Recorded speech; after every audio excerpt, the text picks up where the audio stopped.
2025ರ ಭೌತಶಾಸ್ತ್ರದ ನೊಬೆಲ್ ಪಾರಿತೋಷಕ ಅಮೆರಿಕದ 3 ವಿಜ್ಞಾನಿಗಳಾದಂತ John Clarke, Michel H ಡೆವರೂಟ್ ಮತ್ತು ಜಾನ್ ಎಂ ಮಾರ್ಟಿನಿಸ್ ಈ 3 ವಿಜ್ಞಾನಿಗಳಿಗೆ ಸಿಕ್ಕಿದೆ. ಒಂದು ಆವಿಷ್ಕಾರ ಏನಂದ್ರೆ microscopic quantum mechanical tunnelling and energy quantisation ಅಂತ ಹೇಳಿ. ಅಂದ್ರೆ ಬಾರಿಗೆ ಬೃಹತ್ ಗಾತ್ರದ ವಸ್ತುಗಳಿಗೆ ಕ್ವಾಂಟಮ್ ಫಿಸಿಕ್ಸ್ ನ ಐಡಿಯಾಗಳನ್ನು ಎಕ್ಸ್ಪೆರಿಮೆಂಟಲಿ ಅವರು ವೆರಿಫೈ ಮಾಡಿ ತೋರಿಸಿದ್ದು. ಅದ್ರ ಜೊತೆಗೆ ಮೂಲತಃವಾಗಿ ನಾವು 2 ರೀತಿಯಲ್ಲಿ ವಿಂಗಡಣೆ ಮಾಡ್ತೇವೆ. ಒಂದು ಕ್ಲಾಸಿಕಲ್ ಫಿಸಿಕ್ಸ್ ಅಂದ್ರೆ ಮೂಲ ಭೌತ ವಿಜ್ಞಾನ ಅಂತೇಳಿ, ಅದು ನ್ಯೂಟನ್ ಒಂದು ಆವಿಷ್ಕಾರದಿಂದ ಬೆಳವಣಿಗೆ ಆಗಿದ್ದು ಕಣ್ಣಿಗೆ ಕಾಣುವಂತ ಬೃಹತ್ ಜಗತ್ತಿನ ಅಥವಾ ಬೃಹತ್ ವಸ್ತುಗಳ ಒಂದು ಚಲನವಲನಗಳನ್ನು ವಿವರಣೆ ಮಾಡುತ್ತೆ.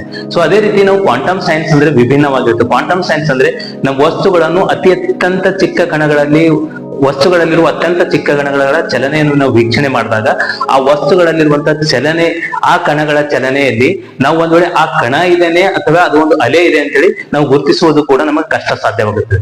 ಅಂತ ಸಂದರ್ಭದಲ್ಲಿ ವಸ್ತುವಿನ ವರ್ತನೆ ಸಂಪೂರ್ಣವಾಗಿ ವಿಭಿನ್ನವಾಗಿರುತ್ತೆ. ಈ ವಿಜ್ಞಾನಿಗಳು ಮಾಡಿದಂತ ಎಲೆಕ್ಟ್ರಿಕ್ ಸರ್ಕ್ಯೂಟ್ಸ್ ನಲ್ಲಿ 2 ಸೂಪರ್ ಕಂಡಕ್ಟಿಂಗ್ ಮಟೀರಿಯಲ್ ಗಳ ಮಧ್ಯೆ ಒಂದು ಥಿನ್ ಲೇಯರ್ ಆದಂತ ನಾನ್ ಕಂಡಕ್ಟಿಂಗ್ ಮಟೀರಿಯಲ್ ಅನ್ನು ಬಳಸಿದ್ರು. ಅದಕ್ಕೆ ನಾವು ಡೋಸೆಪ್ಷನ್ ಜಂಕ್ಷನ್ ಅಂತ ಕರಿತೇವೆ ನಾವು. ಈ ಸೂಪರ್ ಕಂಡಕ್ಟಿಂಗ್ ಮೆಟೀರಿಯಲ್ಸ್ ನಲ್ಲಿ ಇದ್ದಂತ ಎಲೆಕ್ಟ್ರಾನ್ಸ್ ಗಳು ಅಂದ್ರೆ ಕ್ವಾಂಟಮ್ ಪಾರ್ಟಿಕಲ್ಸ್ ಗಳು ನಮಗೆ ಒಂದು ಕಡೆಯಿಂದ ಮತ್ತೊಂದು ಕಡೆ ನಮಗೆ ಯಾವುದೇ ಎಡಿಷನಲ್ ಎನರ್ಜಿ ಇದ್ದೇನೆ ಪಾಸ್ ಆಗುತ್ತೆ. ಅದಕ್ಕೆ ನಾವು ಟನಲಿಂಗ್ ಎಫೆಕ್ಟ್ ಅಂತ ಕರಿತೇವೆ. ಇದು ನಾವು ಕ್ಲಾಸಿಕಲ್ ಫಿಸಿಕ್ಸ್ ನಲ್ಲಿ ನೋಡಿದಾಗ ಅಸಾಧ್ಯ. ಯಾಕಂದ್ರೆ ಯಾವಾಗ ಬ್ಯಾರಿಯರ್ ಬರುತ್ತೆ ಅವಾಗ ಕಣಗಳನ್ನು ಪಾರ್ಟಿಕಲ್ಸ್ ಅನ್ನು ಪಾಸ್ ಮಾಡ್ಬೇಕಿದ್ರೆ ನಮ್ಗೆ ಎಡಿಷನಲ್ ಎನರ್ಜಿ ಪಾಸ್ ಮಾಡ್ಬೇಕಾಗುತ್ತೆ. ಯಾವ ರೀತಿ ಅಂದ್ರೆ ಒಂದು ಬೆಟ್ಟದಿಂದ ನಾವು ವಸ್ತುವನ್ನು ಈ ಕಡೆಯಿಂದ ಆ ಕಡೆ ಹಾಕ್ಬೇಕಿದ್ರೆ ನಮ್ಗೆ ಎಡಿಷನಲ್ ಎನರ್ಜಿ ಕೊಟ್ಟು ಅದನ್ನು ಬೆಟ್ಟ ಹಾಕಿಸಿ ಮತ್ತೆ ಕೆಳಗಡೆ ಇಳಿಬೇಕಾಗುತ್ತೆ. ಬಟ್ ನಮ್ಗೆ ಟನಲಿಂಗ್ ಎಫೆಕ್ಟ್ ನಲ್ಲಿ ಆ ಕಣಗಳು ಆ ಒಂದು ಮಾಧ್ಯಮದ ಮೂಲಕ ಯಾವುದೇ ಎನರ್ಜಿ ಇಲ್ದೇನೆ, ಯಾವುದೇ ಎಡಿಷನಲ್ ಎನರ್ಜಿ ಇಲ್ದೇನೆ ಪಾಸ್ ಆಗುತ್ತೆ. ಟನಲಿಂಗ್ ಎಲೆಕ್ಟ್ರಿಕಲ್ ಸರ್ಕ್ಯೂಟ್ ನಿಂದ ನಮ್ಗೆ ಏನ್ ಗೊತ್ತಾಗ್ತು ಅಂದ್ರೆ ಮ್ಯಾಕ್ರೋಸ್ಕೋಪಿಕ್ ಲೆವೆಲ್ ನಲ್ಲಿ ನಾವು ಕ್ವಾಂಟಮ್ ಐಡಿಯಾಗಳನ್ನು ಅಡವು ಮಾಡಿಕೊಡ್ಬಹುದು. ಇದ್ದಂತ ಕ್ಲಾಸಿಕಲ್ ಮತ್ತು ಕ್ವಾಂಟಮ್ ಐಡಿಯಾಸ್ ಗಳಿಗೆ ಇದ್ದಂತ ಒಂದು ಗ್ಯಾಪ್ ಅನ್ನು ಈ ಒಂದು ಎಕ್ಸ್ಪೆರಿಮೆಂಟ್ ನಮ್ಗೆ ಸ್ಟ್ರಾಂಗ್ ಆಗಿ ಬ್ರಿಡ್ಜ್ ಮಾಡ್ಕೊಡ್ತು. ಅದ್ರ ಇವ್ರು ಮಾಡಿದಂತ ಆವಿಷ್ಕಾರದಿಂದ ನಮ್ಗೆ ಏನ್ ಅನುಕೂಲ? ಆವಿಷ್ಕಾರದಿಂದ ನಮ್ಗೆ ಟೆಕ್ನಾಲಜಿಯಲ್ಲಿ ಕ್ರಾಂತಿಕಾರಿಕ ಬದಲಾವಣೆಗಳು ಆಗುತ್ತೆ.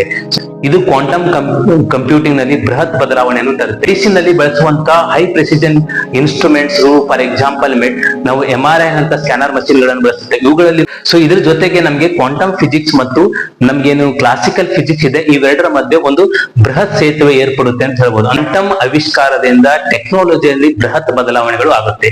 ಹಾಗೂ ನಮ್ಗೇನು ಕ್ಲಾಸಿಕಲ್ ಫಿಸಿಕ್ಸ್ ಮತ್ತು ಕ್ವಾಂಟಮ್ ಫಿಸಿಕ್ಸ್ ಅಂತೇಳಿ ನಮ್ಗೆ ಐಡಿಯಾಸ್ ಎಲ್ಲ ಸಪರೇಟ್ ಆಗಿದ್ದು.